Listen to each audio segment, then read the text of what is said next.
Il cuisine, il talonne, il questionne pour obtenir les vraies réponses.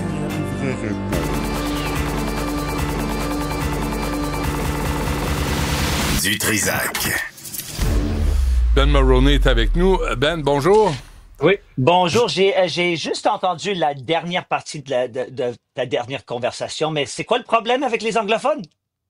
C'est que c'est les anglophones qui viennent manifester Free Palestine et qui occupent la rue Sainte-Catherine et qui empêchent les gens. Ils viennent nous écœurer en anglais. C'est juste des anglophones. Ben, c'est ce qu'on entend, sans arrêt. Ah ouais? Et ils scandent des slogans, ils menacent les gens en anglais. Et là, t'as principalement, tu sais, ces manifestations-là sont faites à McGill, à Concordia. Oui. Et c'est sûr qu'il y a une partie francophone, là. Mais ce qu'on entend souvent, c'est les anglophones. Oui. Et donc, je connais le sondage, mais c'est quoi le chiffre des partisans d'un côté contre l'autre, Israël contre le côté palestinien? Écoute, les manifestations israéliennes, la police de Montréal intervient. On a vu des vidéos de ça. On leur dit de circuler. Les manifestations... c'est la même chose ici. C'est pareil, hein? Et les manifestations pro-Hamas, pro-Palestine, eux autres, ils peuvent bloquer des rues, faire du vandalisme. Il n'y a pas d'arrestation. Il n'y a jamais de problème. Ben, c'est sûr, pas de problème. Asti, t'arrêtes personne. C'est sûr qu'il n'y a pas de problème. T'es laissé faire. Je ne sais pas si c'est la même chose à Montréal, mais ici à Toronto, s'il y a un grand défilé pour la Palestine et il y a une personne qui porte un drapeau de l'Israël, la police va dire à cette personne, il faut qu'il quitte parce qu'il cause des problèmes il provoque, c'est ça. Il y a une femme moi, j'ai interviewé une femme cet hiver qui avait été approchée par la police de Montréal parce qu'elle lisait la Bible lors d'une manifestation pro-Palestine, pro-Hamas, islamiste. Ouais. Et elle avait les vidéos, les sonores, l'audio de l'intervention des policiers de Montréal qui lui disaient de circuler parce qu'elle allait provoquer les manifestants. Là, tu dis, êtes-vous malade? Et il y a une décision qui a été prise quelque part par quelqu'un pour prendre des décisions comme ça dans la rue avec les citoyens pour dire ça c'est permis et cette autre chose n'est pas permise. C'est une décision qui a été prise par quelqu'un quelque part. Je sais pas, à Toronto, on n'a aucune réponse. On sait pas qui prend ces décisions. C'est pareil ici, mais à Vancouver, à Calgary, à Edmonton, à travers le Canada. Moi, j'ai demandé à Pierre Brochet, là, qui est vice-président de l'Association des chefs de police du Canada, est-ce qu'il y avait eu un meeting où tous les corps policiers s'étaient dit, là, on va les laisser faire. Là, on va pas intervenir, parce que c'est la même approche mollassonne à travers le Canada. Non, exactement. C'est exactement la même chose. C'est vrai que ça soit dans une région plus conservateur ou une région conservatrice ou quelque part d'autre comme en Colombie-Britannique, c'est la même réaction, c'est le même traitement. Oui. Là, et ça continue encore aujourd'hui. Ah ouais, non, c'est sans arrêt, tu sais, puis il y a personne qui veut intervenir, il y a personne qui veut... Tu sais, liberté d'expression, parfait, vous allez manifester dans les parcs dorénavant, dans les parcs. Mais oui! Ça s'arrête là. Vous avez le droit de vous exprimer. Devant l'hôtel de ville ou ici à Toronto, devant Queen's Park, notre Assemblée nationale ici ou sur une île déserte. Sur une île déserte. Ou dans le stade olympique où il n'y a personne. Sacrez-nous patience. Exactement. Non, ça suffit. Exactement. Ça suffit. Exactement. Hey, dis donc, je t'annonce quelque chose, Ben. Tu pourrais l'annoncer à tous les gens qui t'écoutent là, sur ton podcast. Toronto, l'an prochain, va avoir une déferlante de touristes japonais. Tu vas voir, ça va être extraordinaire.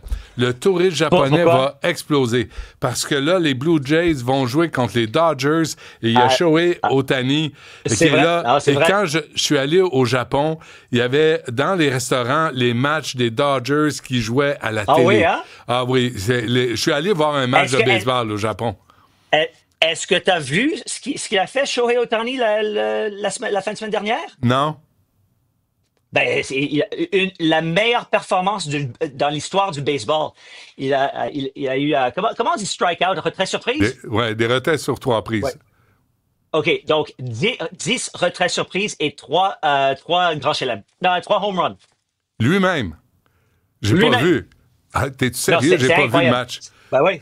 Oui. Sacramouille. C'est une C'était, bête, mais ouais. J'ai jamais vu quelque chose comme ça de ma vie. Et c'est pour c'était le match pour entrer dans la série mondiale. parce que là, c'est un lanceur qui Oui. fait des circuits Otani. Oui. Et nous, je pense à Steve Rogers des Expos. Là, je sais pas si tu as vu Qui a tué les Expos de Montréal sur, Non, pas encore. sur Netflix. Tu le regarderas, on s'en parlera. J'en ai parlé aujourd'hui dans l'émission. Mais tu sais, des gars comme Steve Rogers qui étaient des bons lanceurs, on les cachait quand venait le temps de frapper. Là. Ben on oui. essayait de les remplacer Ben oui. parce que, tu sais, un lanceur, c'est pas un bon frappeur. Il savait pas, il savait pas quoi faire. Il savait Non. pas quoi faire. Ouais. Non, c'est ça. Mais Shohei Ohtani sait exactement quoi faire. Ça- Ça va être ça très va. intéressant, là. Ouais. Mais tu vois, je parlais avec Régent Tremblay, le journaliste là, de la série sur Netflix des Expos. Ouais. On parlait des Blue Jays.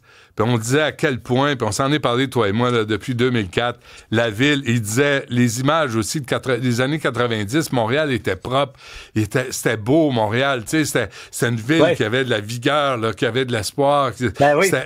Puis là, aujourd'hui, on regarde Montréal, puis c'est des chantiers, c'est sale, c'est tout croche, les gens sont presque déprimés. En 30 ans, comment Montréal a tout perdu?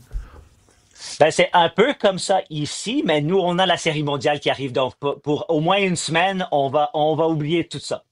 Ouais, mais vous avez, je te disais, le Festival des films du monde, vous l'avez maintenant à Toronto. Tu sais, Toronto est devenu la capitale du Canada, là, la capitale culturelle et économique. Culturel. Oui,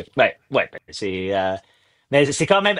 Écoute, si j'ai le choix de passer une soirée, soit à Toronto ou à Montréal, je choisis Montréal à chaque fois. Ben, j'espère bien, parce que sinon j'aurais raccroché. mais il y a ce manque de fierté dans nos villes à travers de ramener l'ordre. Tu sais, là, tu disais, les droits des manifestants passent avant les droits des commerçants, des citoyens, des automobilistes. Après, ils passent avant tout le monde. Là, tu dis, ça se peut pas, là. Mais on regarde le crime partout au Canada, c'est les droits des accusés sont. On pense à ça en premier, puis ensuite les droits des victimes. Donc c'est la même chose. Je pense que c'est le nerf de la guerre, ça. Je pense que c'est le truc qui a dérapé là, au Canada. Les droits de qui passent avant ceux des autres. Le droit des criminels, le droit des manifestants, le droit des troublemakers. Et ils passent avant les droits des honnêtes citoyens. Puis ça peut être de la démagogie, mais je pense que c'est une question qu'il faut se poser. Ouais, ben j'espère qu'un jour, on va avoir quelqu'un qui va penser à ça de façon différente parce qu'il me semble que la majorité des politiciens, ils s'en passent complètement. Ils ne pensent pas que c'est un problème. On va suivre ça. On se reparle demain de toute façon, Ben. La série des Blue Jays, ça commence juste vendredi, hein? Oui, ça commence vendredi, ici à Toronto. OK. On va parler d'autres choses au cours de la semaine. Merci, Ben. À demain. À demain. Bye-bye.